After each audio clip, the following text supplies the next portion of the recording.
Good day, and thank you for standing by, and welcome to the Zscaler First Quarter 2022 Earnings Call. At this time, all participants are on a listen-only mode. After the speaker's presentation, there will be a question-and-answer session. Please be advised that this call is being recorded. If you require any further assistance, please press star zero.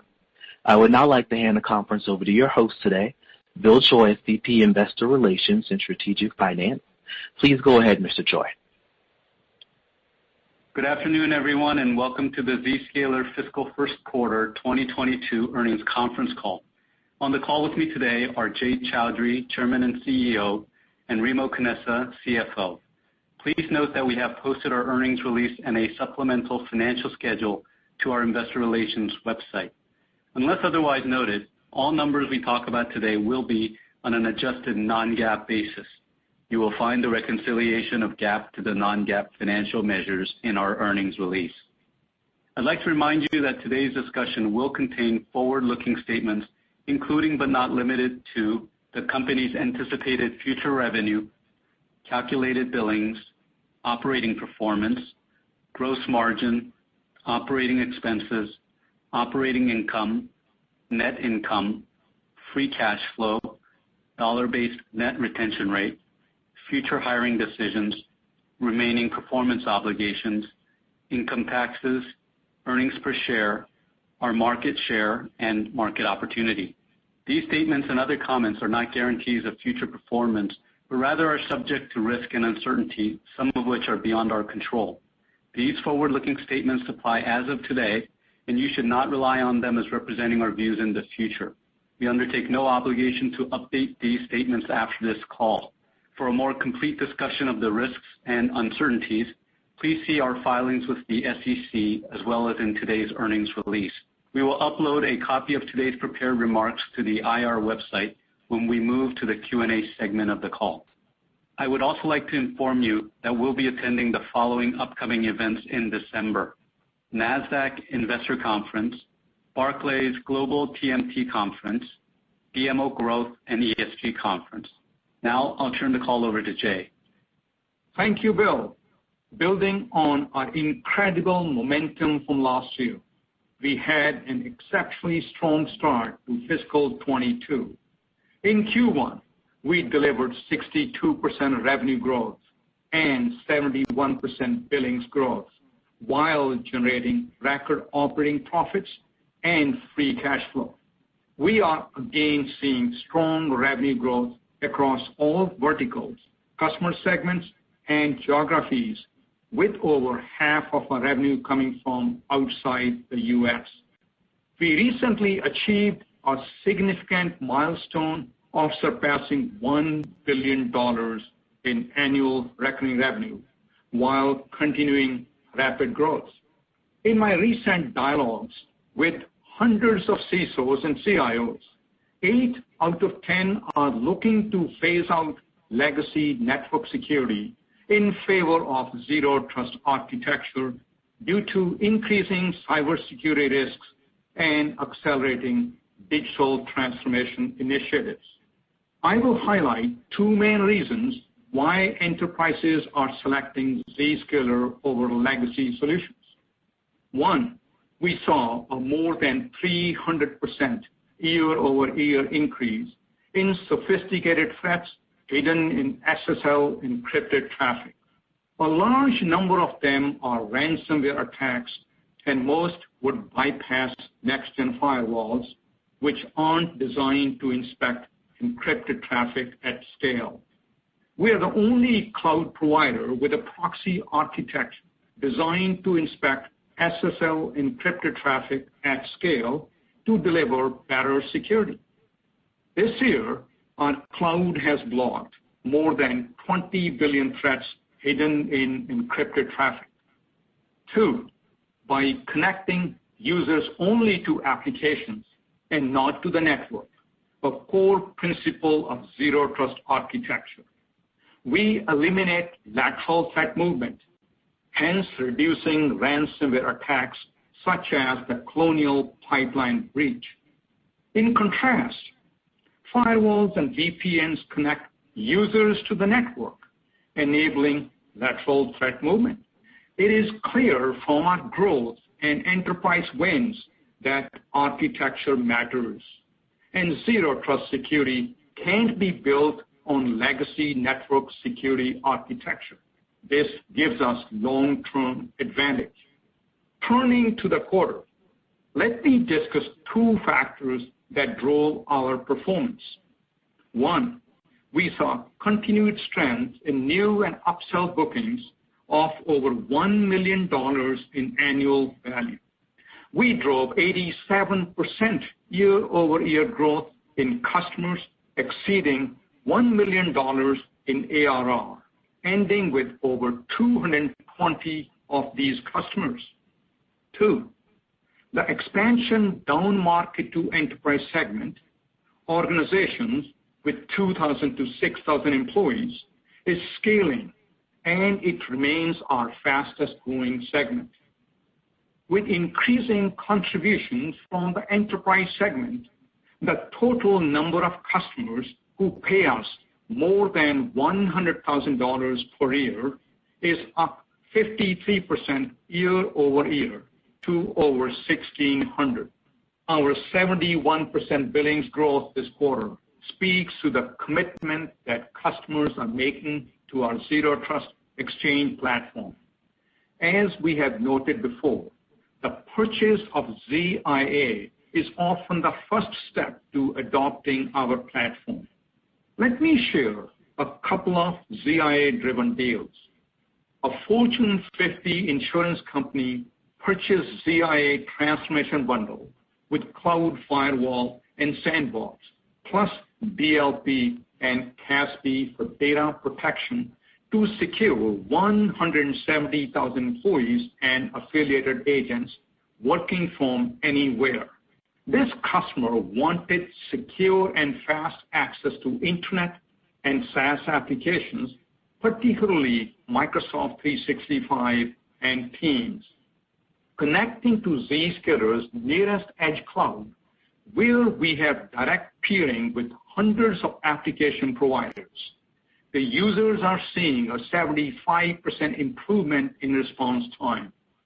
Next, a leading defense industry integrator purchased ZIA for 200,000 users, plus workload protection for Internet traffic.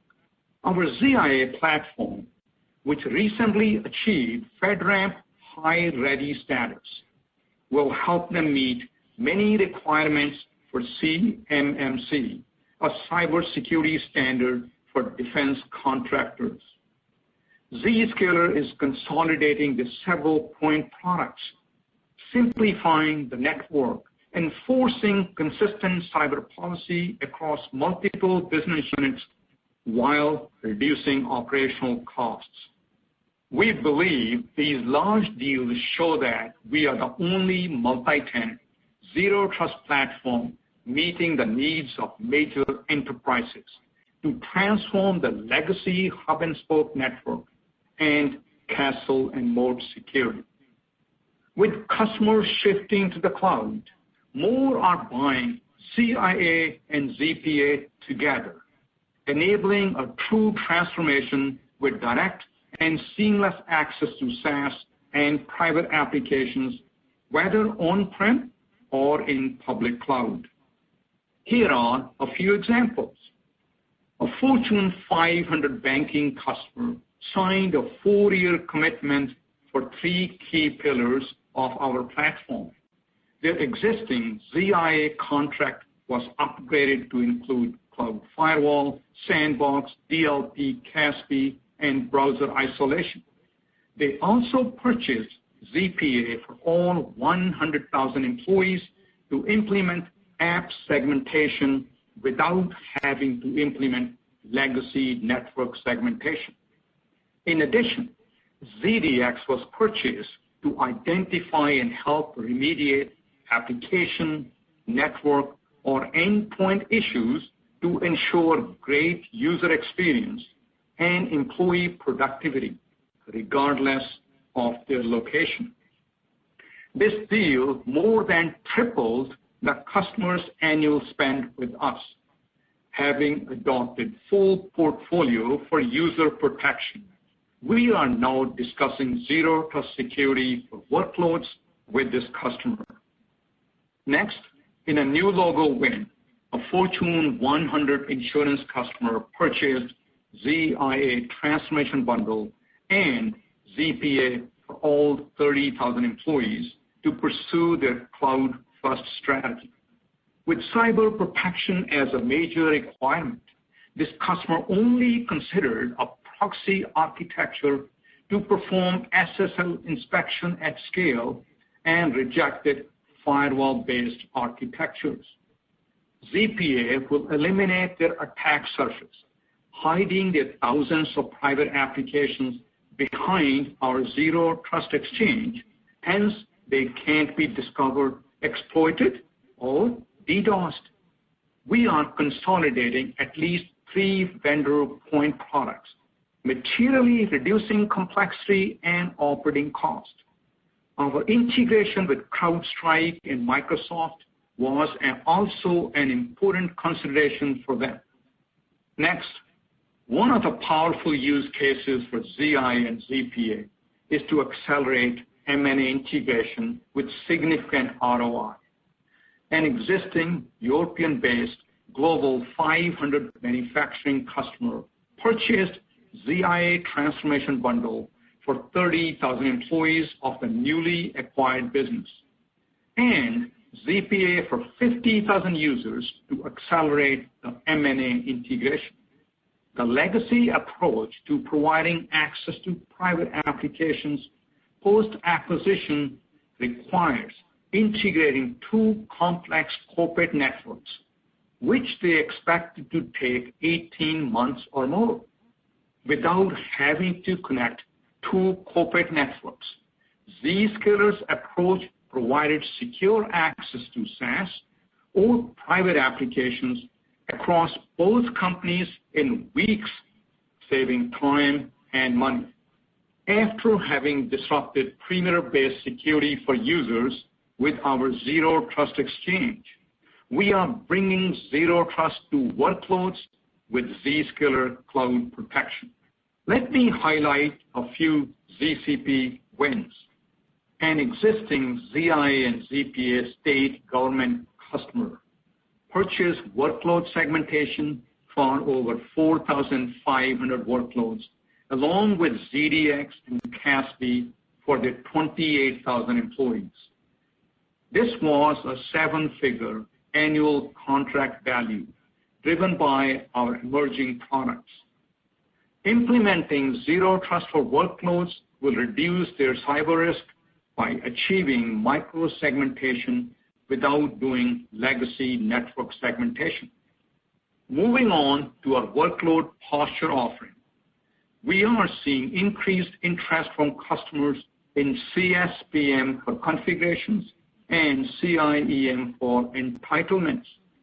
During the quarter, a tech company bought CSPM for over 9,000 workloads, and a software enterprise bought CIEM for 5,000 workloads. Our workload communication offerings, powered by ZIA and ZPA technology, is building momentum with additional customer wins in the quarter. For example, a healthcare customer purchased workload communication for 3,500 workloads, and a financial services customer purchased it for 1,000 workloads. When you look at these wins, our success starts with true Zero Trust architecture, which is the opposite of firewalls and VPNs. Our Zero Trust Exchange is the largest inline cloud security platform in the world, processing over 200 billion transactions per day, which doubled in the last 18 months and is preventing more than 7 billion security and policy violations per day. This massive amount of traffic provides us 300 trillion signals per day to feed our machine learning and AI engines, resulting in superior threat protection and better detection of user and application traffic anomalies. This network effect is a big competitive advantage for us Each of our 150-plus data centers receives a continuous stream of more than 200,000 unique security updates every day. This can't be done with a single-tenant VM-based architecture that legacy security vendors are running on public clouds and calling SASE.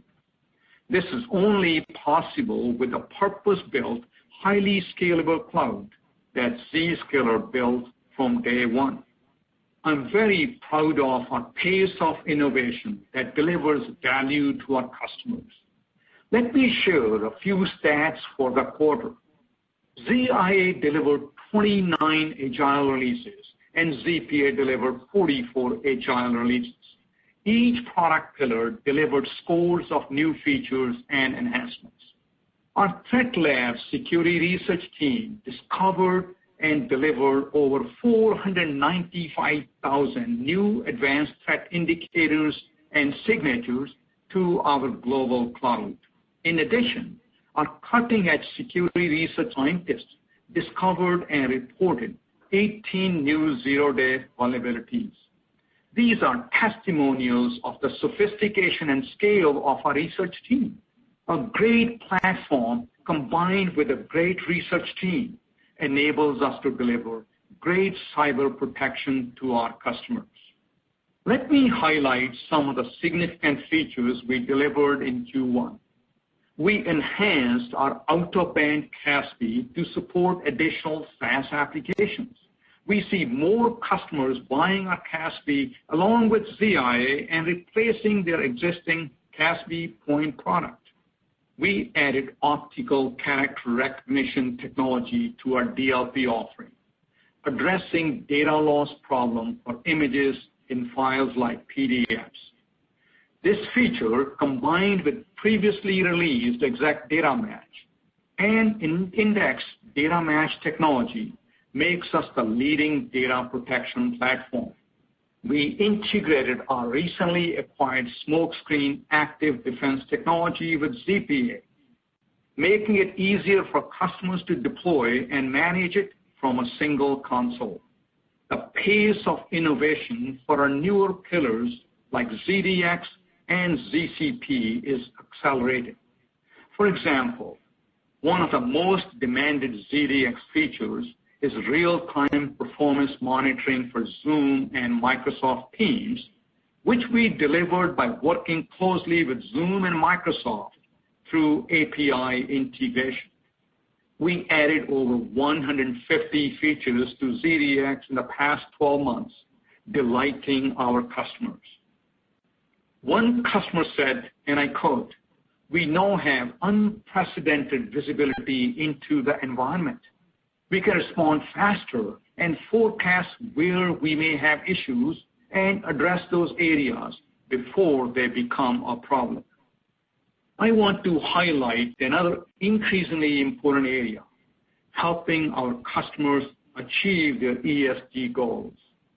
Our highly efficient cloud replaces hundreds of thousands of on-prem appliances and eliminates the need to buy more in the future, resulting in the significant decrease in the energy, resources, and carbon emissions associated with building, transporting, powering, and cooling them. As you may have seen from a recent press release, our cloud platform now uses 100% renewable energy. As part of this effort, we have a cross-functional team with oversight from the board to drive our sustainability strategy. Zscaler has never been stronger, and I believe we have an incredible opportunity in front of us. We have our sights set on the next milestone, growing our ARR to $5 billion.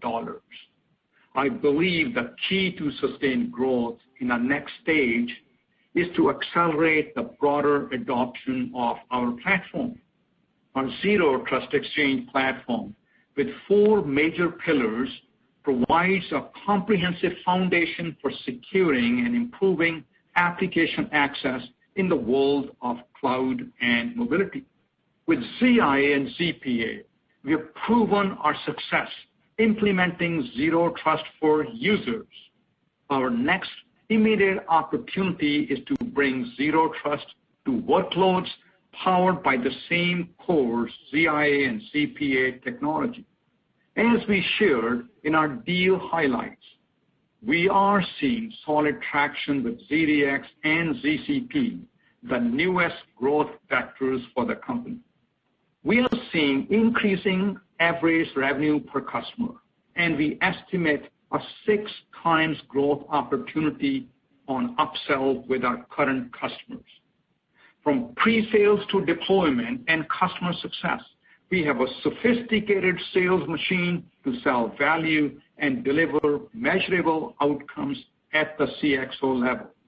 Over the next several years, our innovation engine will further build out the breadth and depth of our platform, extending our already substantial technology lead. We are also pursuing some very exciting opportunities to extend Zero Trust to operational technology or OT systems with manufacturing leaders like Siemens. In summary, we are very excited about our future, and we believe we are still in the early innings of a significant market opportunity to accelerate secure digital transformation. Now, I'd like to turn over the call to Remo for our financial results. Thank you, Jay.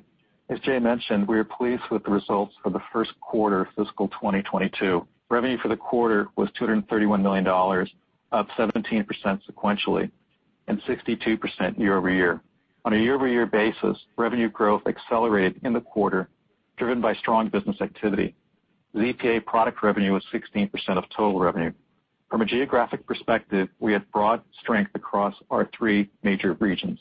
Americas represented 51% of revenue, EMEA was 35%, and APJ was 14%. Our investments in APJ are bearing fruit, with greater than 100% revenue growth in that region. Our total calculated billings grew 71% year-over-year to $248 million, with billings duration at the high end of our 10 to 14 months range. We had several customers choosing to pay upfront for their multi-year contracts. As a reminder, our contract terms are typically 1 to 3 years, and we do not offer any special incentives for upfront payments. We're also pleased to report 68% year-over-year growth in short-term billings. I would note that both billings and revenue benefited from a $1.5 million one-off deal in the quarter. Remaining performance obligations, or RPO, were $1.71 billion as of October 31st, up 97% from 1 year ago. The current RPO is 50% of the total RPO. Our strong customer retention and ability to upsell the broader platform have resulted in a high dollar-based net retention rate, which is above 125% in the quarter and higher than the 128% we reported last quarter. As we have discussed before, this metric will vary quarter to quarter and is not a metric we manage our business towards. We focus on growing our net new business without incentivizing differently between new or upsell. We have a strong base of large and growing enterprise customers, which provides us with significant opportunity to upsell our broader platform. Considering these factors, we believe NRR above 125% is truly outstanding for us. We had 224 customers paying us more than $1 million annually, up 87% from 120 in the prior year. The continued strength in this metric speaks to the strategic role we play in our customers' digital transformation initiatives. We also added over 550 customers paying us more than $100,000 annually, ending the quarter at 1,616 such customers. Turning to the rest of our Q1 financial performance, total gross margin of 80.6% was approximately flat quarter to quarter and down 50 basis points year-over-year. Our total operating expenses increased 17% sequentially and 69% year-over-year to $162 million. Operating expenses as a percentage of revenue increased by approximately 3 percentage points from 67% a year ago to 70% in the quarter, primarily due to increased hiring, higher compensation expenses, investments in Smokescreen and Trustdome businesses we acquired in the second half of last year, and a partial return of T&E. Operating margin was 10%, and free cash flow margin was 36%, which benefited from the timing of CapEx spend. We continue to expect CapEx as a percentage of revenue to be high single digits for the full year. We ended the quarter with over $1.58 billion in cash equivalents, and short-term investments. Please note that net other income includes an $800,000 loss primarily related to the change in value of our assets denominated in euro and British pound as the U.S. dollar strengthened. To minimize such impact going forward, we recently implemented a hedging program for our balance sheet. As a reminder, we primarily transact sales globally in U.S. dollars, and several quarters ago we put in place a hedging program for international operating expenses. For income taxes, our tax expenses primarily represent international taxes paid to foreign jurisdictions we do business in. For several APJ countries, there is a withholding tax on sales made to customers in those countries. As our APJ business has grown significantly in recent quarters, the withholding taxes were $1.5 billion in Q1. Now moving on to guidance and modeling points. As a reminder, these numbers are all non-GAAP, which excludes stock-based compensation expenses and related payroll taxes, amortization of debt discount, and amortization of intangible assets. For the second quarter of fiscal 2022, we expect revenue in the range of $240 to $242 million, reflecting year-over-year growth of 53 to 54%. Gross margins of 79%. I would like to remind investors that a number of our emerging products, including ZDX, workload segmentation, and CSPM, will initially have lower gross margins than our core products because we're more focused on time to market and growth rather than optimizing for gross margins. Operating profit in the range of $20 to $21 million. Net loss and other income of $100,000. Income taxes of $4 million. Earnings per share of approximately 11 cents, assuming 150 million fully diluted shares. For the full year fiscal 2022, we are increasing our revenue to a range of $1 billion to $1.01 billion, or year-over-year growth of 49 to 50%. Increasing calculated billings to a range of $1.3 billion to $1.305 billion, or year-over-year growth of 39 to 40%. We now expect our first half mix to be approximately 43 to 44% of our full year billings. Increasing our operating profit to a range of $90 to $93 million. Based on the return of in-person conferences and events, we expect operating margin to decline sequentially in Q3 before improving in Q4. Updating our earnings per share to a range of 50 to 52 cents, assuming approximately 150 to 151 million fully diluted shares. Please note that our share count guidance now includes dilution from our convertible debentures. With a large market opportunity and customers increasingly adopting the broader platform, we are committed to investing aggressively in our company. We will balance growth and profitability based on how our business is growing, but we'll continue to prioritize growth, which we believe is in the best interest of our shareholders, employees, and customers. Operator, you may now open the call for questions. And thank you. As a reminder, to ask a question, you'll need to press star one on your telephone. To withdraw your question, press the pound key. We please ask that you limit yourself to one question and one follow-up. Again, we ask that you limit yourself to one question and one follow-up. And our first question comes from Matt Hedberg from RBC Capital Markets. Your line is now open. Great. Thanks for taking my questions, guys, and congrats on a really strong quarter. Jay, I wanted to start with you. You've had a lot of success here recently, and you talked on the call about a path from $1 billion in ARR to $5 billion in ARR. You talked about some of the building blocks, but I wonder if you could put a finer point on how you get there, and do you currently have the products in place to get to that very large goal? The short answer is yes, and let me expand upon it. If you look at our current main products, ZIA, ZPA, which have been our flagship products, there's a fair amount of upsell opportunity to our current base. We have kind of shared that with upsell, we could actually take our ARR 6x. Of course, we don't just wait for upsell. We are focused on adding new customers as well. We have decent penetration on the high-end, Fortune 500 companies, 35%, Global 2000, about 25%. That means there's a big market still for us to deploy. And these, especially high-end customers, look for a proxy-based architecture and zero trust architecture. And then on top of that are two other solutions, zero trust for workloads that has been just coming out early stage, and we are also moving into zero trust for IoT and OT, leveraging the core technologies we have in place. And then on top of that is a newly emerging markets for workloads, security posture, entitlement, permissions, and the like. And we did a couple of small acquisitions in that area. We're building upon it and growing it. So I do see security market rapidly changing. We believe the old segments that we know today will no longer be there. They'll disappear over time. And we have a lead, significant lead over others to keep on building more. So I feel pretty comfortable and confident to be able to get to our $5 billion ARR target and beyond. Yeah, just to add. That's great. Just a little bit. Oh, sure. Yeah, just to add a little bit there.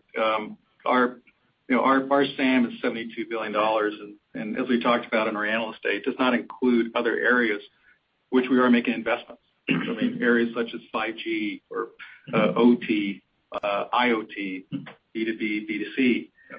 So and what's interesting is that this market has really changed over the years from what it was even 10 years ago, and certainly 20 years ago, where a lot of legacy, basically, technology exists still today.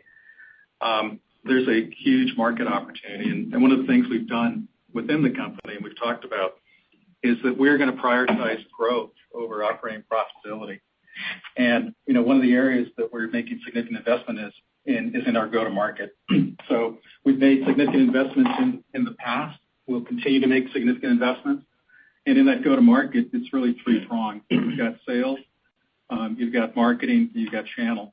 Sales organization, we've been making significant investments the last few years. You can see the fruits of what our sales organization has done. We've hired recently, about a year ago, or a little less than a year ago, a CMO, but he's doing absolutely outstanding. And we are making significant investment in channel.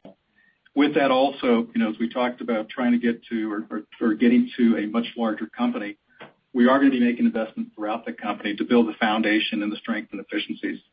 So we're in a unique position and really created, in my opinion, a revolutionary technology with a platform that was created 12 years ago that addresses this market pretty much head on.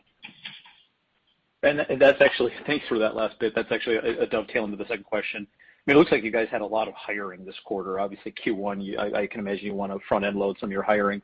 Can you talk about the rep capacity coming out of Q1, and how you kind of think about ads throughout the balance of the fiscal year? We are going to continue to add aggressively, throughout the year. Our net ads that we had in Q1 was over 450 employees. About half of those ads were in sales and marketing. From a field quota sales rep perspective, the comment that we made before was that we'd hire more field sales reps this year in fiscal 22 versus fiscal 21. We're certainly on pace to do that. And also in Q1, we had a near record quarter for RSM, or field quota sales rep ads. We see Zscaler as a destination. And so, related to your question, how we're going to do going forward, like I said before, we are going to prioritize growth, and we're going to hire aggressively, and we're going to try to really go after this market. Congrats, guys. Thank you. And thank you. And ladies and gentlemen, we ask that you limit yourself to one question. Again, we ask that you limit yourself to one question. And our next question comes from Gray Powell from BTIG. Your line is now open. Great. Thanks for taking the questions. And congratulations on the strong results. So I know you hit like kind of high level drivers. I'd just be curious on the product level, what surprised you most to the upside this quarter? Was it more on the core ZIA and ZPA side, or was it more on the emerging product side of the portfolio? all products actually did well. I mean, this was a stellar quarter, whether you look at the product side or you look at the geo side or you look at the market segment side. There are a couple of deals we highlighted in my earnings call. Actually, this big ZIA-led deal are actually still coming up very strong. Sometimes people think that ZIA kind of started early. It may be kind of slowing down, but we aren't seeing slowdown in ZIA. ZPA is ramping pretty rapidly, growing pretty fast. And ZDX actually is probably the most sought after product in the market, especially with Zoom and Teams kind of issues that are almost impossible to decipher and figure out. The big integration we did at a very rapid pace in the past few months, and we announced that publicly a couple of weeks ago. With the help of Microsoft and Zoom both, we did API-based integration. So across the board, I think it's wonderful. Hard to find a pinpoint one product area. Yeah, and from a geographic perspective, what I'd like to do is call out APJ. They did absolutely outstanding. And what we've talked about before also is one of the areas that we're going to invest more in is in APJ, in particular Japan. And so if you look at our performance, APJ was very, very strong for us. But as Jay mentioned, across the board, it was an outstanding quarter.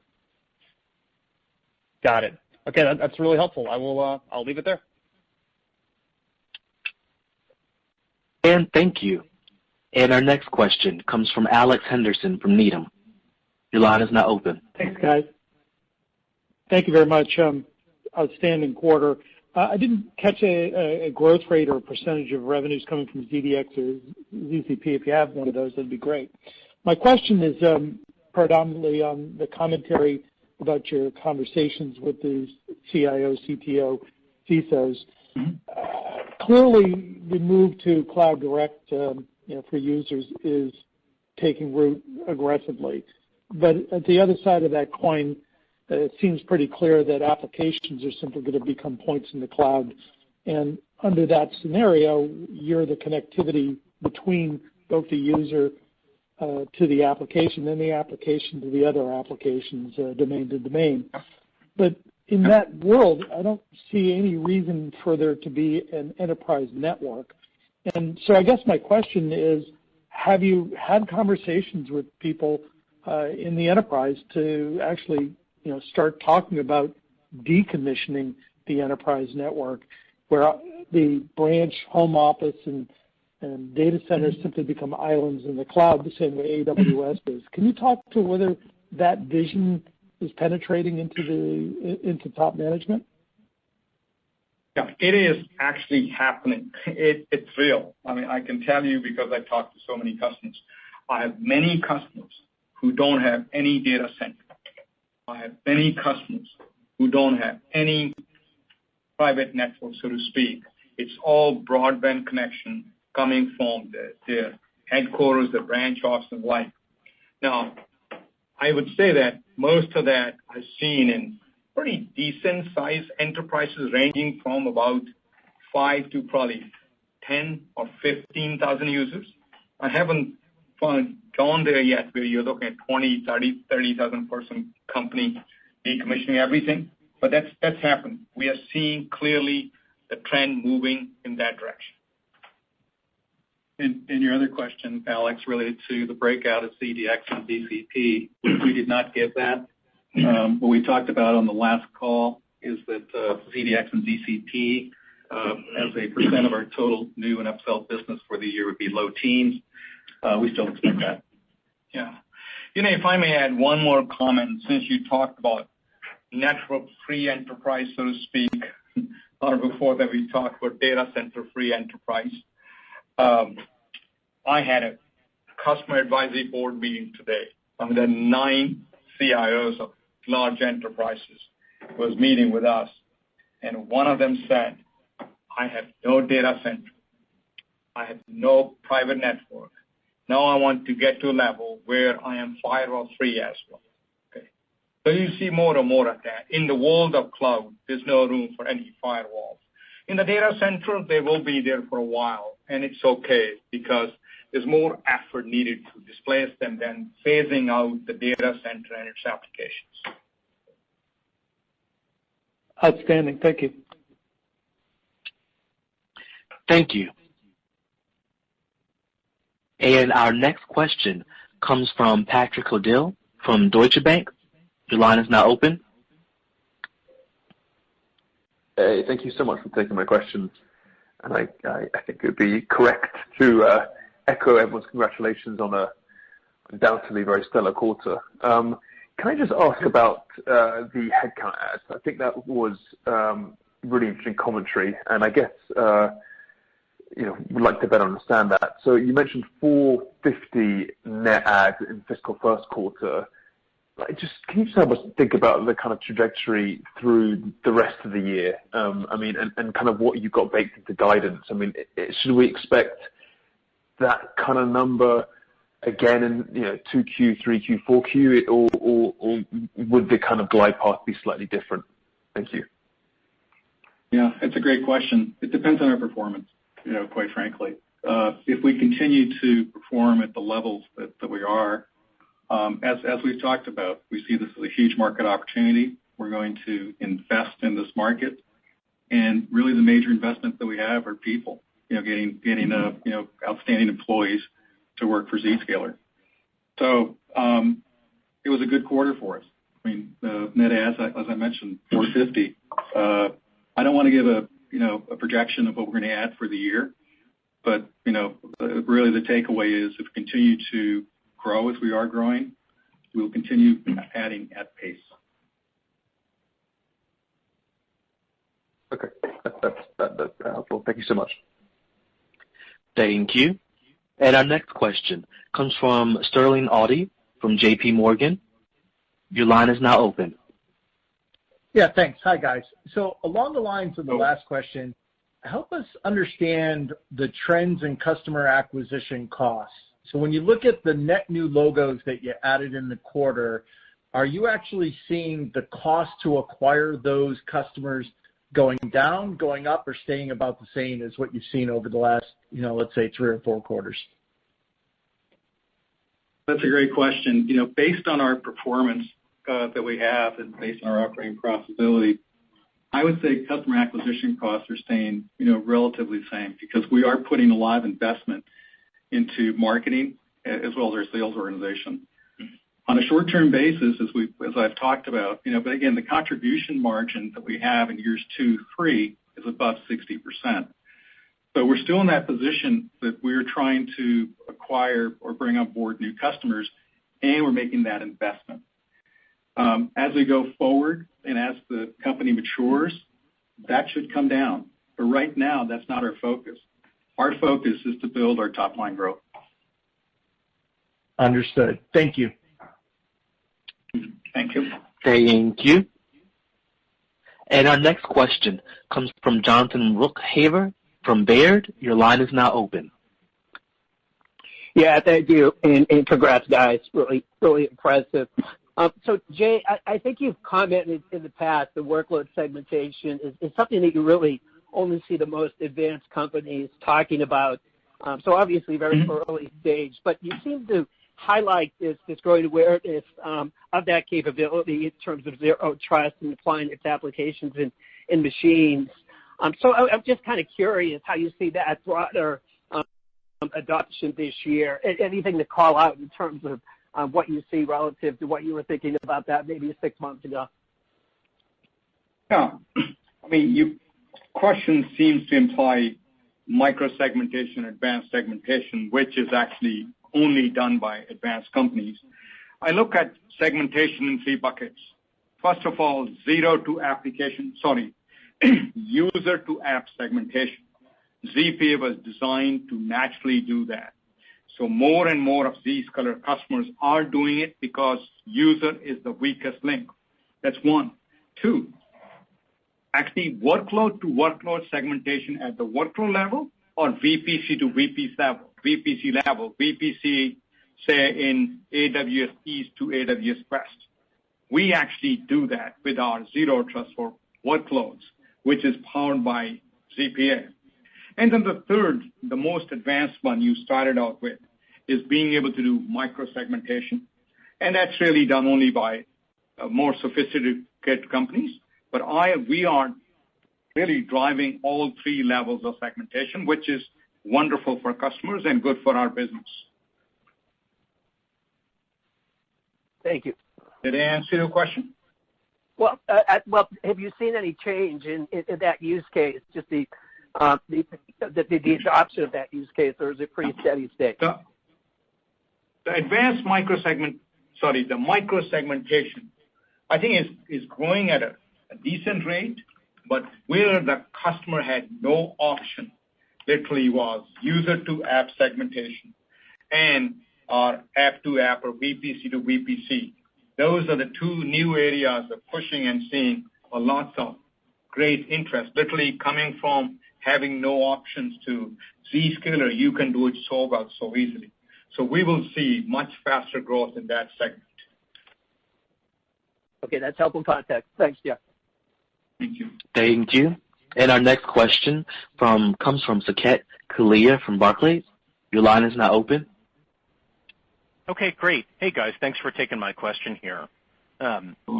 Jay, maybe for you, with just the success of multiple new emerging products, can you just talk about any thoughts you have on new bundling strategies and how those could look?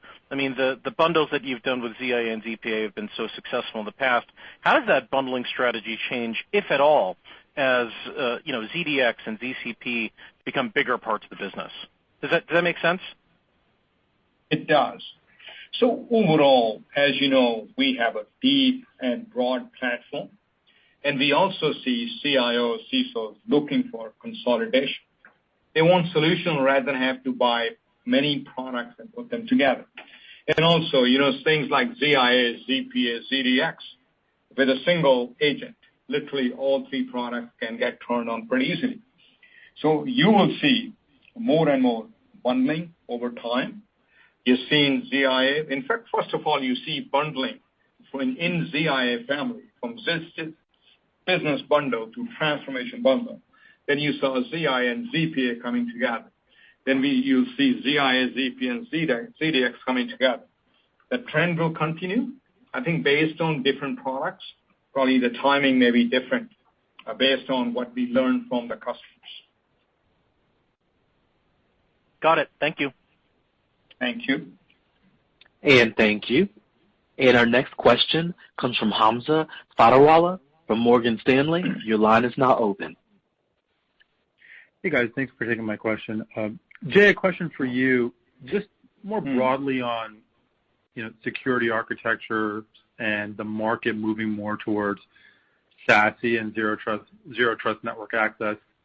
I would think that in today's environment where there's obviously supply chain constraints on things like on-premise firewalls, that you should be seeing more adoption towards your type of platform.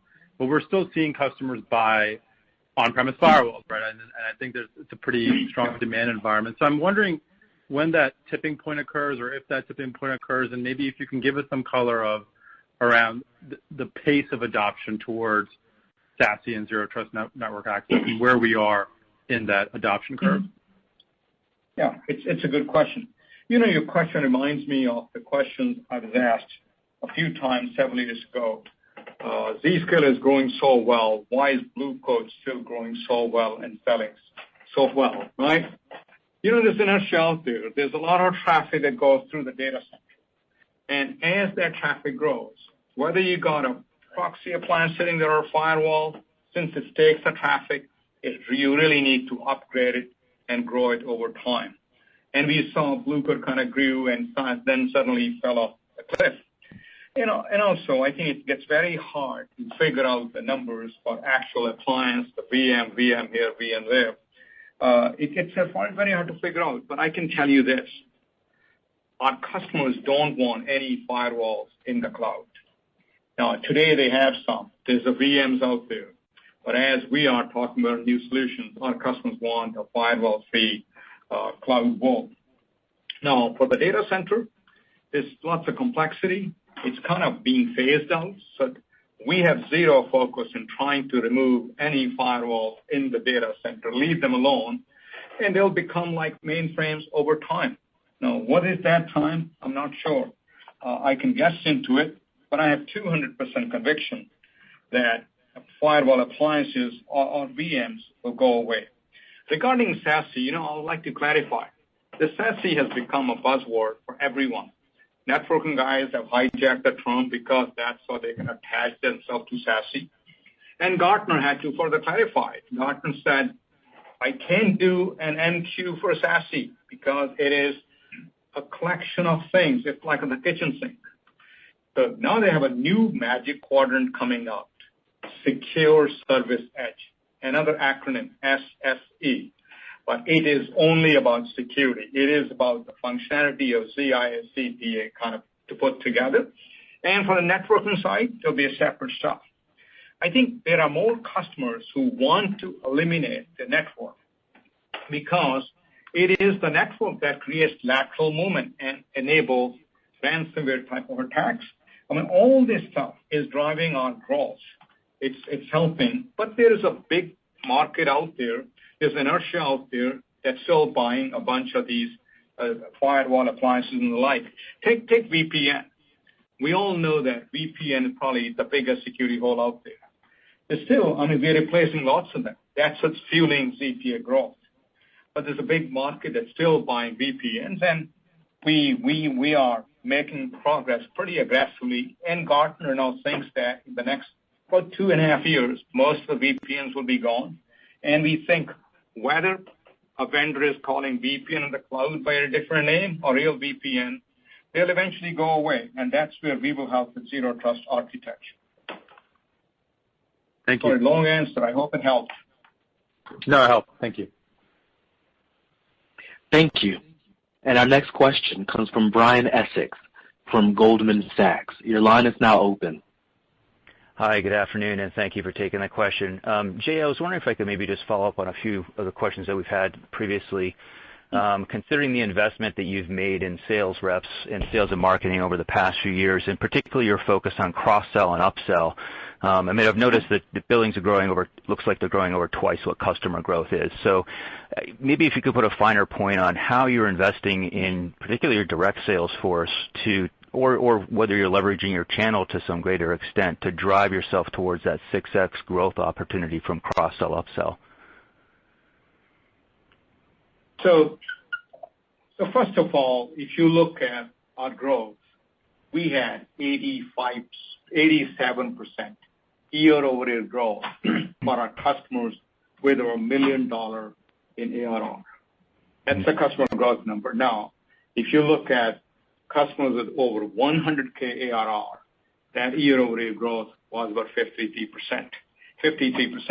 I think when you look at holistic customer numbers, there's some small customer on the low end and whatnot. Those numbers end up being kind of misleading. So it's good to look at categories. So we are pleased with the growth of customers. Though our bigger focus is just overall ARR growth or overall bookings growth and the like.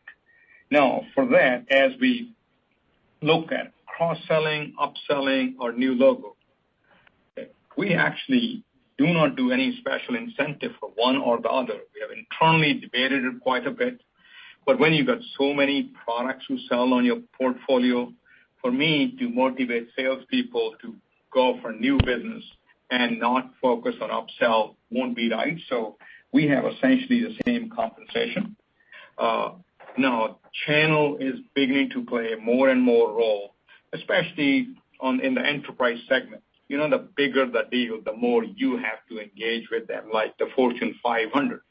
But when you come to 2,000 to 5,000 or even up to 10,000 users, channel is beginning to add more and more value, and channel actually is helping us get new logos because that's one of the big values they add. Did I cover the points you asked for? Yeah, you did. That was very helpful. So thank you very much. I appreciate it. And congrats again. Thanks, Brian. Thank you. Thank you. And our next question comes from Greg Moskowitz from Mizuho. Your line is now open.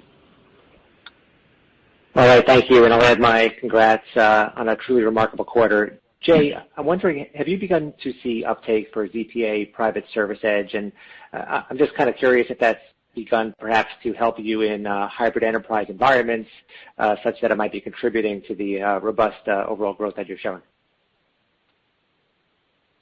All right, ZPA Private Service Edge. Oh, yeah, private. Okay, good. Yeah, ZPA Private Service Edge is getting more and more deployed, but just to let you know, we are not trying to make a lot of money from Private Service Edge per se. Most of the money comes from actually subscription fee of users. But what Private Service does is it allows you to implement zero trust for on-prem, on the network users. And since people, when they come back to the office, they need to make sure that users and applications are not on the same network. That's where Private Service Edge comes in. We charge a reasonable amount for it, but the biggest amount comes from making sure every user, whether they're in the office or at home, they actually use ZPA. That's really how we look at its growth, and we're very pleased with it.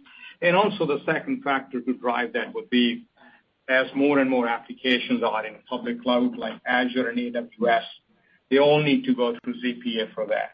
That's where I made the statement in the past that I expect it's a matter of time when every user for our customers will have ZIA, ZPA, and ZDX. Feed together gives them fast, secure, and reliable experience. All right, that's great, and certainly well suited for hybrid work environments. Thanks, Jay. Yep, thank you. Thank you. And our next question comes from Shaul Eyal from Cowen. Your line is now open. Thank you. Good afternoon, guys. Congrats on the ongoing strong performance. A quick one on my end, Jay. Can you talk about the progress you're seeing on the federal front? Yes. On the federal side, we actually are doing quite well. It's growing much faster than our total overall revenue. We expect to benefit from infrastructure plan more during this fiscal year. Then the EO directive that came from Biden administration early on, it's actually helping. We're seeing that federal bodies aren't actually, speeding up some of the projects that are stuck out there. It needed two things. It needed the right zero trust architecture, which we have. Then it needed FedRAMP certification, and we have both of those things. We're the only security vendor with two highest FedRAMP certification, and we have a sizable team. Remo, can you give a color on where we are on? Yeah. So for federal in the quarter, we're mid-single digits of total new NFL business. As Jay mentioned, we've made significant investments in the federal sector. The certifications are significant. And as Jay mentioned, we're the only security vendor with the two highest FedRAMP certifications. In addition, we've got a strong team in federal and good partners. So federal takes time, but we feel that we're well positioned in federal. Our pipeline is increasing, and our engagements are very good. Got it. Thank you. Great color. Thank you. And our next question comes from Keith Bachman from BMO. Your line is now open. Hi, thank you very much. Jay, I wanted to ask you about competition, and I want to come at it in a little bit different way and break it into a few parts. In terms of greenfield activities, how often are you seeing, because of your different architecture, are you essentially doing one-to-one negotiations, or part B, how much are you seeing the same or different participants? And what I mean by that is I think most investors assume Palo Alto, but there's also Cloudflare, Netskope, Menlo, iBoss. Is the field, when you're negotiating on particularly new work, is it getting more crowded or less crowded? And then finally, does pricing enter into the discussion particularly for the new work? Thank you. It's a good question. So first of all, as we have driven top-down with CIOs for transformation, it's not typically we go in and say, I will replace this box, I'll replace this box. There's rarely a one-on-one replacement type of stuff. So we end up driving the agenda from that point of view. And It used to be that for ZIA, we would show them how we can help with secure web gateway and associated products, and Blue Coat would be the starting point for replacement or another web proxy. Then ZPA became an important piece. Now more and more customers are buying ZIA and ZPA together. Now, that's a different kind of players out there. So by having an expanded portfolio, when we go in and say, I can provide all access to all applications, no matter where they are, from anywhere with ZIA, ZPA, it just fundamentally changes that equation. Now, ZDX being part of the same thing, because CIO cares about user performance. So it's not common for us to get into, what do you call it, bake-off kind of stuff, because it's really not a one-on-one type of replacement. Now, on the lower end of the market, we do see a smattering of players from Cisco from time to time, firewall guys from time to time, and whatnot. And once we engage, we win. That's why we're seeing our enterprise segment, 2K to 5K users, actually going pretty significantly. Regarding pricing, we haven't really seen much pricing pressure. By the time we show the customer all these point products we can display as operational costs and the like, price becomes the least important issue for us. Right. Okay. Makes a lot of sense, Jay. Thank you. Thank you. And thank you. And our next question comes from Joshua Tilton from Wolfe Research. Your line is now open. Yeah, hi guys. Thanks for taking my question and congrats on the strong results. As we just think about the remainder of the year, should we expect any unusual changes to the quarterly calculated billing seasonality, maybe compared to prior years, as we continue to lap a very, very strong FY21? No, basically, our Q2 and Q4s are our largest quarters. We talked about the billings being in the first half 43 to 44%. And one thing to keep in mind, the numbers are getting big. So as numbers get bigger, just keep that in mind related going forward, related to your expectations. Thank you. Thank you. And our next question comes from Eric Suppiger from JMP Securities. Your line is now open. Yeah, thanks, and congratulations. On the $5 billion commitment, I understand that you just see within your installed base opportunity to get there, but can you talk a little bit about how you view the timing? If you don't want to set a time frame, can you give us some context in terms of kind of aspirations for how you can build towards that? Yeah, it's a great question. Clearly we're going to try to get there as quickly as we can in a responsible manner. It really comes down to our execution, and it's really hard to give a time frame. We do have, internal, long-range plan models, and I can tell you that from my perspective, related to what I see related to our opportunity, really the opportunity's there. The key thing, Eric, is that if we continue to have significant growth, which we have this quarter, 62% revenue growth, we will, again, we're going to forward lean, and we'll be mindful of our operating profitability, but that's really secondary from our perspective. The comment about contribution margin and the amount that we're spending, for the first year getting new customers, that's critical, for us, to continue to get those customers. The contribution margins in years 2 and 3 are 60+%. I don't want to give a time frame on the call. We are driving aggressively, and we are putting growth over profitability. We'll be mindful of profitability. And, the benefit that you've got with Jay and myself, we've seen a lot of things in our careers, and we've got a pretty good idea of how things are gonna work out for us. And when things come up that we need to make decisions, we'll make those decisions, but all our decisions will be made to increase value for our shareholders. Yeah, if I may add, I see no external factors today that I'm overly concerned about. I think it's largely our execution that we need to do right, or to make sure our team doesn't become complacent and arrogant because of the success. So keep on hiring the right people, right leadership in place, the way we have done in the past few years. That's the focus to continue. Very good. Thank you. And thank you. I would now like to turn the call back over to Jay Chaudhry for closing. Well, thank you all for your continued support and interest in Zscaler. We hope to see you at some of the investment conferences. Thank you again. Thank you. Thank you. This concludes today's conference Goodbye. call. Thank you for participating. You may now disconnect.